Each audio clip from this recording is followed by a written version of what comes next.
Agora, a Bíblia lida e explicada, com Alain Amorim. Para quem quer ouvir a Palavra de Deus de forma simples e compreensível.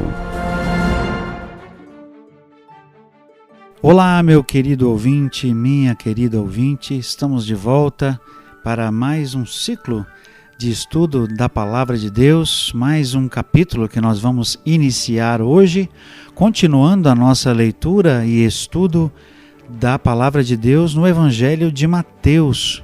Hoje nós vamos começar um importante bloco do Evangelho de Mateus, que compreende 3 capítulos inteiros, Mateus capítulos 5, 6 e 7, e que é um trecho muito conhecido, muito mencionado, até mesmo por pessoas que não necessariamente creem na Bíblia. É um trecho muito valorizado por causa de seu conteúdo ético, por causa da qualidade dos ensinos nesse trecho. Esse é o famoso Sermão do Monte, ou Sermão da Montanha, que é realmente uma compilação de um importante conjunto de ensinamentos do Mestre Jesus. Nós estivemos estudando até o nosso último programa a parte preparatória e no finalzinho do capítulo 4, o início do ministério de Jesus. E nós vimos que, em preparação para esse ministério, Jesus convocou discípulos, ele convocou homens, ele chamou homens para que pudessem estar ao seu lado. Esses homens que ficaram conhecidos como os discípulos e depois foram os apóstolos da igreja, esses homens caminharam lado a lado com Jesus durante 3 anos, ou um pouco mais de 3 anos no seu ministério, e é justamente e primariamente para esses discípulos que Jesus traz esse ensino do Sermão do Monte. Mas ele também falou esse sermão para as multidões, para outras pessoas que estavam ali a ouvi-lo. Certamente pessoas que estavam a ouvi-lo iriam perceber, iriam ouvir uma ou outra palavra, mas os seus discípulos primariamente deveriam ouvir tudo e aprender tudo. Então, se você é um discípulo de Jesus, eu quero que você ouça com atenção. Mas se você ainda talvez não seja, talvez você não seja ainda um discípulo de Jesus, mas ainda assim eu quero convidar você a partir desse programa estudar o Sermão da Montanha. Mateus capítulo 5, eu peço que você pegue a sua Bíblia, abra e que você leia comigo os primeiros versículos. Nós vamos hoje enfatizar os versículos 1 a 8. Diz assim o texto da Palavra de Deus: Vendo Jesus as multidões, subiu ao monte e, como se assentasse, aproximaram-se os seus discípulos.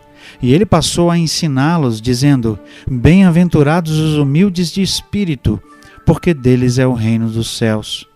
Bem-aventurados os que choram, porque eles serão consolados. Bem-aventurados os mansos, porque herdarão a terra. Bem-aventurados os que têm fome e sede de justiça, porque serão fartos. Bem-aventurados os misericordiosos, porque alcançarão misericórdia. Bem-aventurados os limpos de coração, porque verão a Deus. Esse primeiro trecho que estamos lendo aqui é conhecido como as bem-aventuranças. É conhecido assim por causa da palavra que começa cada um dos versículos, a partir do versículo 3 e vai até o versículo 11, que nós só vamos ver no nosso próximo programa. Mas hoje nós vamos começar então a analisar esse sermão por essa parte maravilhosa que é considerada pela maioria dos autores como a introdução de todo o Sermão do Monte, ou seja, de todos os ensinamentos que Jesus tem, que estão registrados aqui, como eu disse para vocês, nesse sermão, nos capítulos 5, 6 e 7 de Mateus. De todos esses ensinamentos, nós temos aqui nessas palavras, nessas bem-aventuranças, nesses versículos iniciais, nós temos a introdução. E o que são as bem-aventuranças? Para quem são? De quem Jesus está falando? Ele está falando do discípulo, do seguidor. Nós vimos no final do capítulo 4, quando Jesus chama os pescadores, ele disse assim: vinde após mim. Ou seja, literalmente, sigam-me. E um discípulo é um seguidor. Um discípulo é alguém que está perto, que caminha junto para aprender, porque Jesus era o mestre. E aqui, essas bem-aventuranças são para os discípulos. Mas há algo maior e extraordinário acerca desse ensino de Jesus, que faz diferença também com relação aos demais ensinos daquela época. Eu já disse certa vez que era costumeiro que aqueles que queriam estudar mais, conhecer mais da Torá, da Bíblia hebraica, eles sentavam aos pés de um mestre para aprender. Mas aqui nós vemos que o Senhor Jesus está com a intenção e ele profere seu ensino de modo a impactar a vida de todas as pessoas e de uma forma muito mais especial, como mestre dos mestres. Jesus traz aqui um ensino que seria de maior impacto que qualquer outro mestre até então em Israel. Jesus, o mestre por excelência, quer trazer, além de uma clarificação, ou seja, de um esclarecimento acerca da Bíblia, ele quer trazer a realidade da verdade da palavra de Deus para aplicá-la ao coração de todos os seus ouvintes. É isso que nós vamos ver aqui. Havia algumas coisas, alguns elementos novos, embora a Torá fosse aquilo que eles estavam acostumados a conhecer, mas havia sem dúvida algo de especial naquele ensinamento que Jesus estava trazendo. E ele se senta, que era o modo dos rabinos ensinarem naquela época. Alguns versículos, algumas Bíblias vão trazer abrindo a sua boca, que é uma maneira de Mateus chamar a atenção para o fato de que ele estava para fazer um pronunciamento solene. Era um momento especial em que ele queria que as pessoas o ouvissem. Então, Mateus não está simplesmente fazendo uma mera introdução, ele está chamando a atenção para o fato de que Jesus se preparou para esse momento e queria chamar a atenção de todos que estavam à sua volta, especialmente os seus discípulos, para que eles o ouvissem com cuidado. Bem-aventurados os humildes de espírito. Os humildes de espírito, ou os pobres de espírito, não eram apenas aqueles humildes em termos de dinheiro, mas eram aqueles que tinham uma posição de humildade perante o Senhor.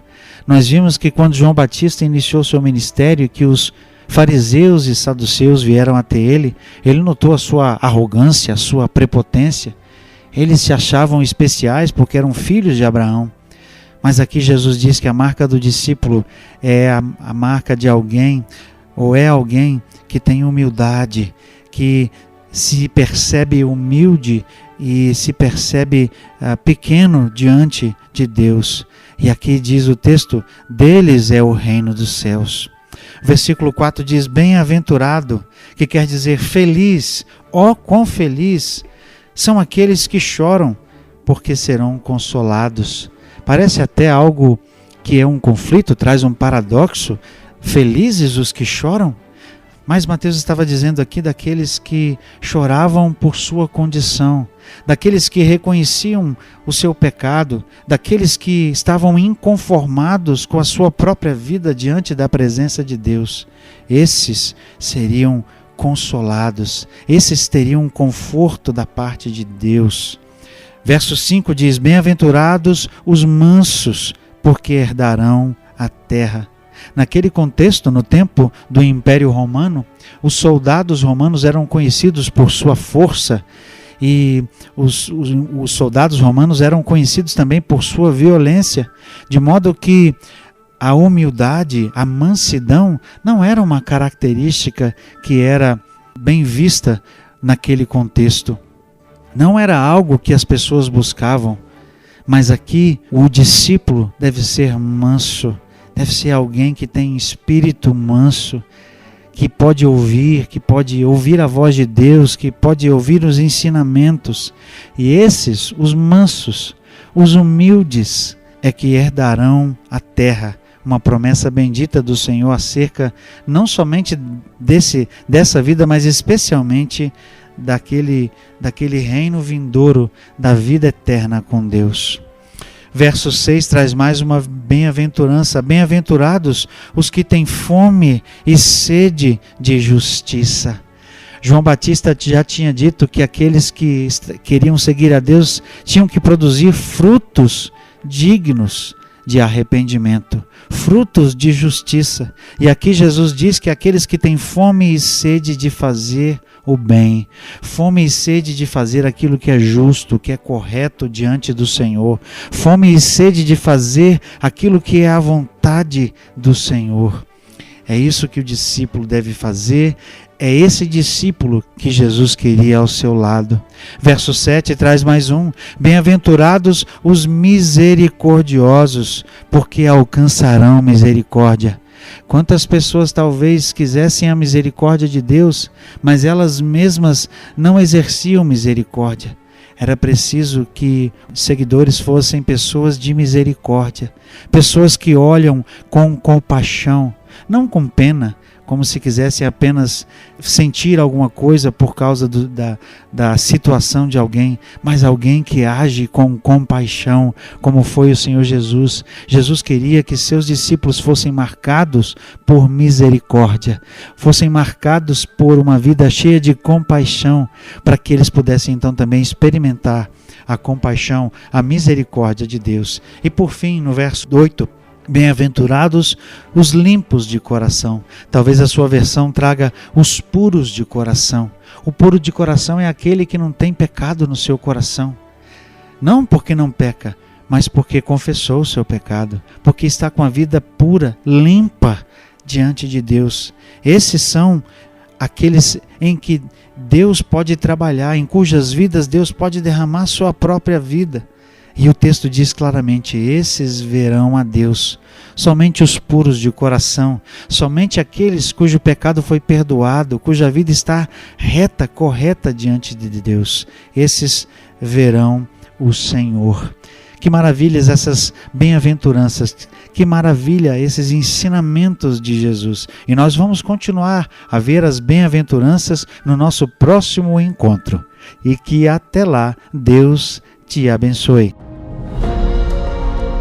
Acesse agora nossa plataforma e baixe os podcasts www.rede316.com.br. A Bíblia lida e explicada com Alain Amorim.